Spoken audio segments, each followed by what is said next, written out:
President Zelensky, I'm honored to welcome you back to the White House. We spent an awful lot of time on the telephone as well as on video, but it's good to see you in person again. And we've been in close and frequent communication throughout this conflict from the very beginning, but it's particularly meaningful to talk with one another in person, look each other in the eye, because leadership through this terrible crisis has inspired the Ukrainian people, as you have done, Mr. President, and the American people and the entire world. This visit to Washington, your first trip outside Ukraine since February, comes as President Putin is escalating his attacks, his brutal attacks, targeting critical infrastructure to make life as hard as possible for not only innocent Ukrainians, but children and young children, and everything from orphanages to schools. It's just outrageous what he's doing. And as we've heard, as we head into the new year, it's important for the American people and for the world to hear directly from you, Mr. President, about Ukraine's fight and the need to continue to stand together through 2023. This visit also falls on the 300-day mark of Russia's brutal invasion of Ukraine. 300 days since Putin launched an unprovoked, unjustified, all-out assault on the free people of Ukraine. 300 days of Ukrainian people showing Russia and the world their steel backbone, their love of country, and their unbreakable determination, and I emphasize unbreakable determination, to choose their own path. To Ukrainian people, I say to them all, you have demonstrated, you have shown your strong stand against aggression in the face of the imperial appetites of autocrats who wrongfully believed they might be able to make might right, and they're not able to do it. Thus far, they've stood alone, and you haven't stood alone. You have had significant help. We've never stand alone. You will never stand alone. When Ukraine's freedom was threatened, the American people, like generations of Americans before us, did not hesitate. The support from all across this country, Americans of every walk of life, Democrats and Republicans alike, had the resources and to rebound and resounding united way to provide unequivocal and unbending support for Ukraine. Because we understand in our bones that Ukraine's fight is part of something much bigger. The American people know that if we stand by in the face of such blatant attacks on liberty and democracy and the core principles of sovereignty and territorial integrity, the world would surely face worse consequences. And as I said, when Putin rolled his tanks into Ukraine in February, American people are prepared to have us stand up to bullies, stand up for freedom. That's who we are as Americans, and that's exactly what we've done. Even before the invasion began and Putin threatened Ukraine by building up his forces, we helped make sure Ukraine would be prepared to defend itself, even before they crossed into Ukraine. We provided a steady stream of defensive weapons, including air defense systems and artillery, ammunition, and so much more. And we've not done it alone. From the very beginning, the United States rallied allies and partners from around the world to stand strong with Ukraine and impose unprecedented, and I emphasize unprecedented, sanctions and export controls on Russia, making it harder for the Kremlin to wage this brutal war. More than 50 nations have committed nearly 2,000 tanks and other armored vehicles, more than 800 artillery systems, more than 2 million rounds of artillery ammunition, and more than 50 advanced multiple rocket launching systems, anti-ship and air defense systems, all to strengthen Ukraine. Together, we provided billions of dollars in direct budgetary support to make sure the Ukrainian government can keep providing basic fundamental services to the Iranian people, like health care, education, and emergency personnel. This includes another $2 billion that in direct budget support from the American people that the World Bank distributed earlier this week. We provided humanitarian assistance to help the millions of Ukrainians who have been forced to flee their homes because of Putin's inhumane, brutal war. Communities across Europe have opened their hearts and their homes to help Ukrainians in need. The United States has been proud to welcome more than 221,000 Ukrainians seeking refuge since March of 2022, including as part of Uniting for Ukraine, as part of our Uniting for Ukraine program. And today, USAID is committing more than $374 million in urgently needed humanitarian assistance for Ukraine. This will help provide food and cash assistance for more than 1.5 million Ukrainian people, as well as access to health care, safe drinking water, and help stay warm in the winter for more than 2.5 million Ukrainians. The United States and our allies and partners around the world have delivered a broad range of assistance at historic speed and has been critical to bolstering Ukraine's success thus far. Ukraine has won the Battle of Kyiv, has won the Battle of Kherson, has won the Battle of Kharkiv. Ukraine has defied Russia's expectations at every single turn. And President Zelensky, you have made it clear that he is open to pursuing, well, let me put it this way. He's not open, but you're open to pursuing peace. You're open to pursuing a just peace. We also know that Putin has no intention of stopping this cruel war. And the United States is committed to ensuring that the brave Ukrainian people can continue to defend their country against Russian aggression as long as it takes. And I want to thank the members of Congress for their broad bipartisan support to Ukraine. And I look forward to signing the omnibus bill soon, which includes $45 billion in additional funding for Ukraine. I'll also sign into law the National Defense Authorization Act, which includes authorities to make it easier for the Department of Defense to procure critical munitions and defense materials for Ukraine and other key materials to strengthen our national security. Today, I'm announcing the next tranche of our security assistance to Ukraine. $1.85 billion package of security assistance that includes both direct transfers of equipment that Ukraine needs, as well as contracts to supply ammunition Ukraine will need in the months ahead for its artillery, its tanks, and its rocket launchers. Critically, in addition to these new capabilities, like precision aerial munitions, the package will include a Patriot missile battery, which will train Ukrainian forces to operate as part of the ongoing effort to help bolster Ukraine's air defense. It's going to take some time to complete the necessary training, but the Patriot battery will be another critical asset for Ukraine as it defends itself against Russian aggression. Altogether, today's new security assistance with humanitarian funding amounts to $2.2 billion in additional support for the Ukrainian people. We should be clear about what Russia's doing. It is purposefully attacking Ukraine's critical infrastructure, destroying the systems to provide heat and light to the Ukrainian people during the coldest, darkest part of the year. Russia is using winter as a weapon, freezing people, starving people, cutting them off from one another. It's the latest example of the outrageous atrocities the Russian forces are committing against innocent Ukrainian civilians, children, and their families. And the United States is working together with our allies and partners to provide critical equipment to help Ukraine make emergency repairs to their power transmission systems and strengthen the stability of Ukraine's grid in the face of Russia's targeted attacks. We're also working to hold Russia accountable, including efforts in Congress that will make it easier to seek justice for Russia's war crimes in Ukraine. Let me close with this.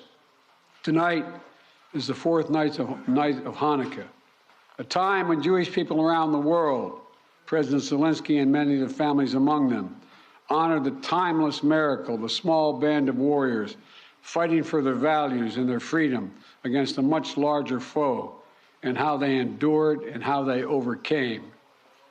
How the flame of faith with only enough oil for one day, burn brightly for 8 days. A story of survival and resilience that reminds us that the coldest days of the year, that light will always prevail over darkness, and hope drives away despair. And that the human spirit is unconquerable as long as there are good people willing to do what is right.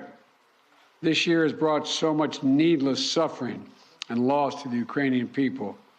But I want you to know, President Zelensky, I want you to know that all the people of Ukraine to know as well. The American people have been with you every step of the way, and we will stay with you. We will stay with you for as long as it takes. What you're doing, what you've achieved, it matters not just to Ukraine, but to the entire world. And together, I have no doubt we'll keep the flame of liberty burning bright, and the light will remain and prevail over the darkness. Thank you for being here, Mr. President. We're going to stand with you.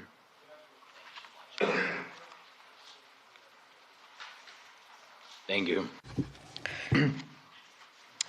Шановний пане президент.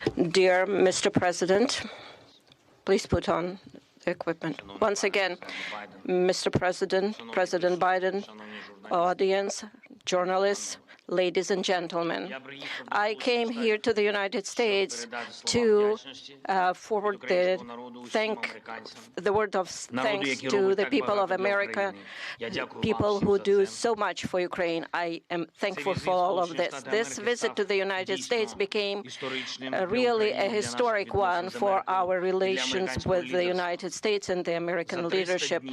In the last 30 days of this war, we have started a new phase of our interrelations with the United States. We became a real partners and allies with the content. And I felt today during all of my meetings and during our talks. Once again, I would like to thank Mr. President Biden, for his candid support and what is very important, the understanding of Ukraine, and for the support of the international coalition to strengthen international law. I am grateful to President Biden for his personal efforts, his steps that unite the partners and global South. When all countries of the world take some position and are focusing on cooperation and mutual understanding, this is very useful for all of the countries, for Ukraine, for the United States. I want to thank the Congress for bipartisan, bicameral support, and I am looking forward to good meetings with the members of the Congress and their support. This is the visit that I'm here today to meet with the Congress. The main issue during my today's talks is to strengthen Ukraine. Next year, our movement forward to fight for our freedom and independence. I have good news returning home. President Biden announced a new package of defense support, about $2 billion, and the strongest element of this package is the Patriot's battery systems, something that will strengthen our air defense significantly. This is a very important step to create a secure airspace for Ukraine, and that's the only way we would be able to deprive the terrorist country and their terror attack to strike our energy sector, our people, and our infrastructure. We had a very good negotiation and talks about our strategic steps, which we discussed with President Biden, and what we expect next year and for what we are preparing. This is very important for all Ukrainians, and I am hopeful. And once again, thank you, Mr. President, for 45 billion, because this is a big assistance, and I hope that the Congress will approve this financial assistance for our country. This is almost 45 billion. Thank you very much for this support. Every dollar of this investment for the United States is going to be a strengthening of global security. I know that the American leadership will be strong and will play an important role in global scope. And the United States will help us to defend our values and independence. And regardless of changes in the Congress, I believe that there will be bipartisan and bicameral support. And I know that everybody works for this. And of course, during all of my meetings today, we discussed issues of standoff against terror of Russia, their destruction of our energy infrastructure. We need to survive this winter. We need to protect our people, and we need to be very specific in this area. This is a key humanitarian issue for us right now. This is the survival issue. We are discussing sanctions and legal pressure on the terrorist country, Russia. Russia needs to be held accountable for everything it does against us, against our people, against Europe and the whole free world. And it is very important that we have the peace formula, and for that we offer very specific steps what America can do to help us to implement them. We propose global formula for peace summit. I'm thankful for our American counterparts that they feel us and understand how important it is to continue and stay on course and work on integrity of the country and international rule of law. We will also need, as soon as our defense capabilities will be strengthened in the next few months. I don't want to discuss it in details right now. I believe you understand why, but I am very grateful to President Biden. Thank you for your attention to all of these issues. Glory to Ukraine. Thank you very much, Mr. President. We're going to take questions from 4 different reporters, and let's start with Alex of Yahoo News. Thank you, Mr. President. In 2022, you presided over a bipartisan international coalition to support Ukraine. How will you keep that coalition from fraying in 2023? And President Zelensky, welcome to Washington on this beautiful winter day. What is your message to the American people? Well, answering your questions first, I'm not at all worried about holding the alliance. Наше союзницьке партнерство з країнами Європейського Союзу і іншими країнами. I assume this is simultaneous. All right. Okay. I've never seen NATO or the EU more united about anything at all. And I see no sign of there being any change. We all know what's at stake here. Our European partners, all the more so. They fully understand it. This is about, we've never seen a major invasion of a European country since World War II. And they see no signs that Putin is going to do anything to change that unless we resist and we help the Ukrainians resist. We all know what's at stake. The very idea of sovereignty, the UN Charter. Putin thought he would weaken NATO. Instead, he strengthened NATO.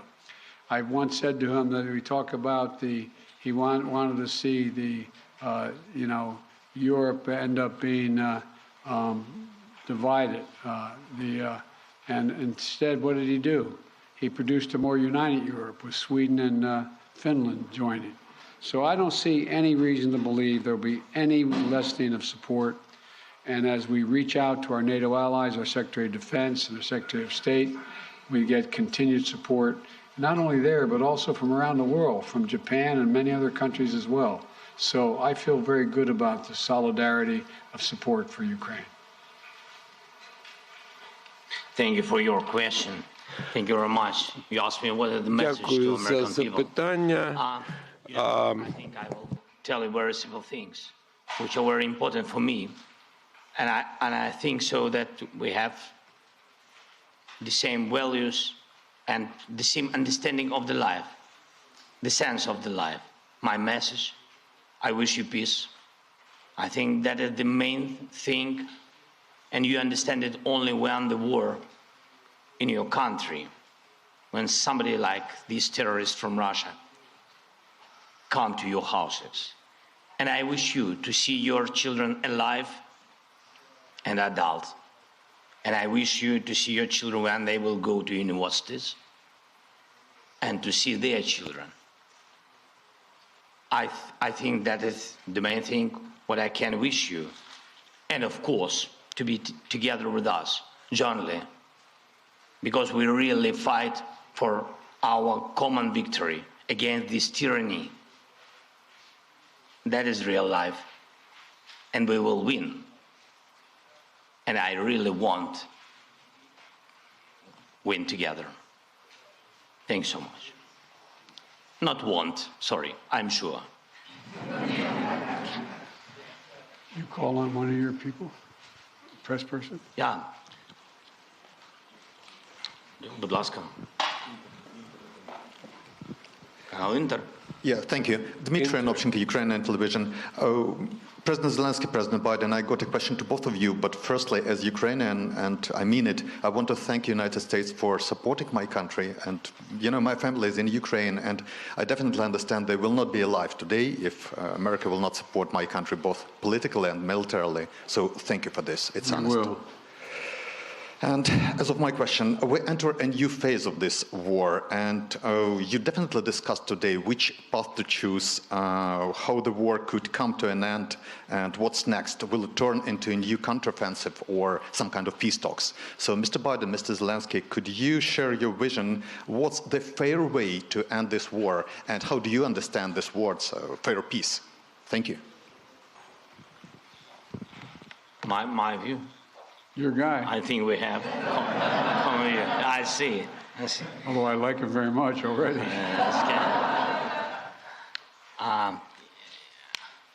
Ви розпочали це запитання. You have started this question. I'm sorry. Sometimes I switch on my native language. Ви почали з того, що ви You have сказали, started by stating that your family is in Kiev and without the assistance of the United States.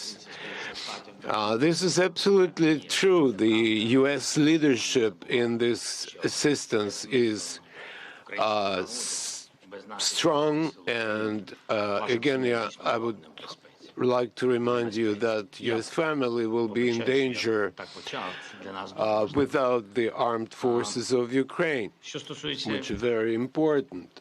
вашого That запитання, concerns я не your зовсім questions впевнений, що ви хочете почути, per як se. виглядає What would you like to hear? справедливий мир. Just peace? I don't know. I don't know what just peace is. It's a very philosophical description. If there is a just war, I don't know. Ви знаєте, для нас, для всіх, You мир know, for all of по-різному us, справедливий. peace, Для мене, як для президента, just справедливий peace мир – is це що? different. Ніяких For me, компромісів as a щодо нашої president, сім'ї, just реальності, peace is no нашого compromises суверенітету. Це as to the найголовніше. sovereignty, freedom, and territorial integrity of my country, Російська агресія. the payback for all the damages inflicted by Russian aggression. I'm sorry, I'm talking about children a lot today, but as a father, Ви знаєте, I would like to emphasize, you know, how many parents lost their sons and daughters on the front ці lines. гроші So what is just peace for them? для них Money їх не is цікавить ніяке nothing, відшкодування. and no compensations or reparations are of no consequence. They live by revenge. Отже, I think this is a tremendous tragedy, and the longer the war lasts, the longer this aggression lasts, there will be more parents who live for the sake of vengeance or revenge. And I know a lot of people like that. So there can't be any just peace in the war that was imposed on us by these, I don't know how to describe that because we are in the White House and I can't find the proper language. So these inhumans, I would say. Let me respond. I think we share the exact same vision. And that a free, independent, prosperous, and secure Ukraine is the vision. We both want this war to end. We both want it to end. And as I've said, it could end today if Putin had any dignity at all and did the right thing and just said, pulled out. But that's not going to happen. Not going to happen. It's not going to happen now. So what comes next? What we talked about today was we're going to continue to help Ukraine succeed on the battlefield. It can succeed in the battlefield with our help and the help of our European allies and others. So that if and when President Zelensky is ready to talk with the Russians, he will be able to succeed as well because he will have won on the battlefield. And, you know, I don't think we should underestimate the impact this war is having on Russia and the losses they're suffering. And you saw just, I think it was 2 days ago, Putin saying that this is much tougher than he thought. He thought he could break NATO. He thought he could break the West. He thought he could break the alliance. He thought he could be welcomed by the Ukrainian people that were Russian-speaking. He was wrong, wrong, and wrong. He continues to be wrong. The sooner he makes it's clear that he cannot possibly win this war, that's when the time we have to put this president in a position to be able to decide how he wants the war to end. My turn, huh? Please, yeah. Phil Matterly, Matt Matterly of CNN.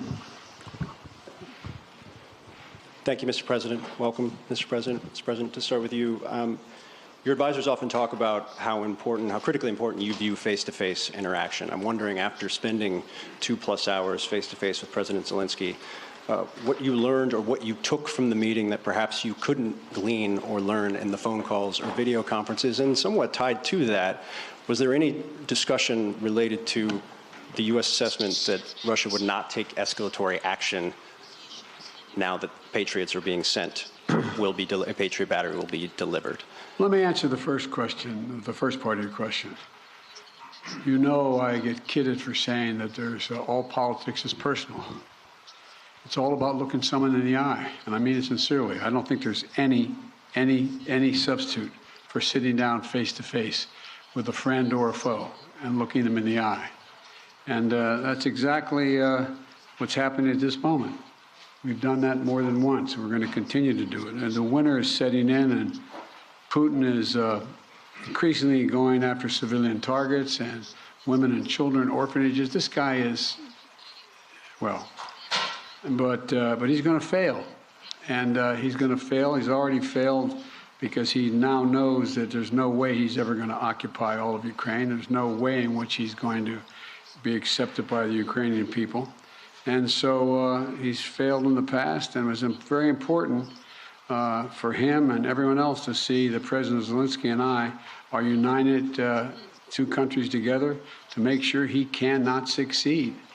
And I think I may be mistaken, but I know I judge every leader by the way what they say to me, their consistency, and look him in the eye. This guy has to his very soul is who he says he is. It's clear who he is. He's willing to give his life for his country, and all the folks that came with him today. And so I think it's important for him to know we are going to do everything in our power to see that he succeeds. Thanks. What was the second part of your question? I just asked if you had discussed how the U.S. calculated the escalatory effect of sending a Patriot missile battery to Ukraine. I did not discuss that at all with the president, but we do not. It's a defensive system. It's a defensive weapons system. It's not escalatory. It's defensive, and it's easy to not. And we'd love to not have to have them use it. Just stop the attacks. President Zelensky, again, welcome. You mentioned earlier that you wanted to make this trip for a while now. Why now? And also, can you tell me what you think the message you are sending to President Putin is, given the fact that 24 hours ago you were on the ground in the front lines with artillery echoing behind you, and now you find yourself in the White House standing next to the president?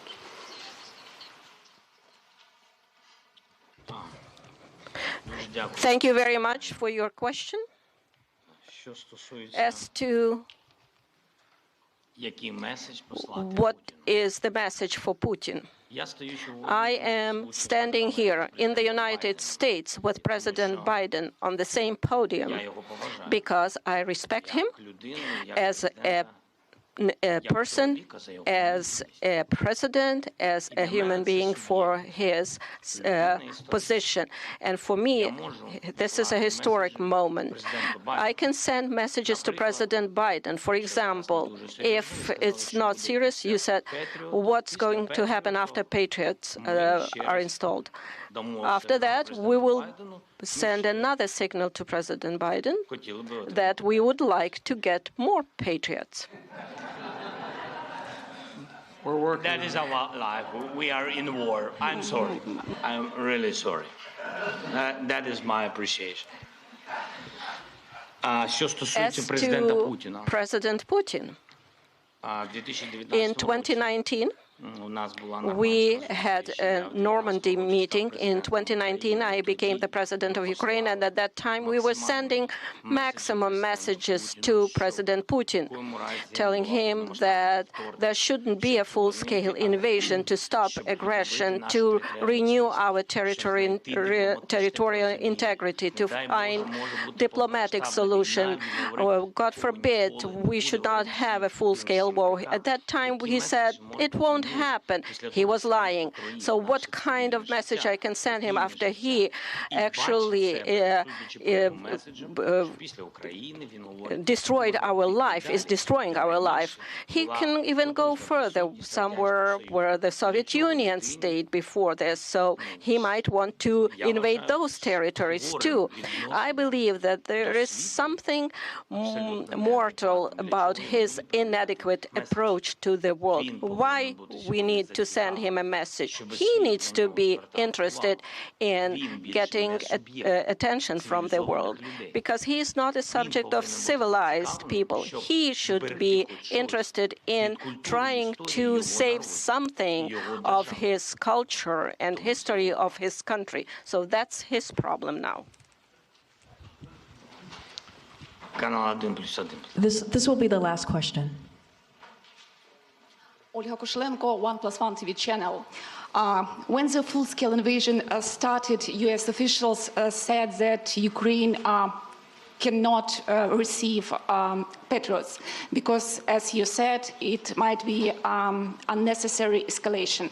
And now it is happening. Right now, today, it is happening. And now Ukraine desperately needs more capabilities, including long-range missiles, ATACMS. Maybe I sound naive, but can we make a long story short and give Ukraine all capabilities it needs and liberate all territories rather sooner than later? Thank you. Well, his answer is yes.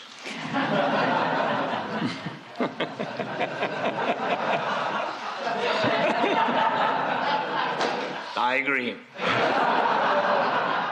Let me be straightforward with you here. Look, the fact is that it's important to remember that before Russia invaded, we dedicated an enormous amount of security assistance to Ukraine. And we've given Ukraine what they needed, when they needed to defend themselves. And since the invasion, that has resulted in more than $20 billion in terms of security assistance. Just today, I approved another $1.8 billion in additional assistance to Ukraine for it to succeed on the battlefield. And we're focused on working with allies and partners to generate capability in 4 key areas. Air defense, as we know today, the Patriot is the best of that. Secondly is to, and we're looking to do more, we provided hundreds of advanced artillery systems and from dozens of countries. Thirdly, we've worked with partners to get Ukraine tanks and other armored vehicles. And fourthly, we've announced today another 200,000 rounds of additional ammunition. Now you say, why don't we just give Ukraine everything there is to give?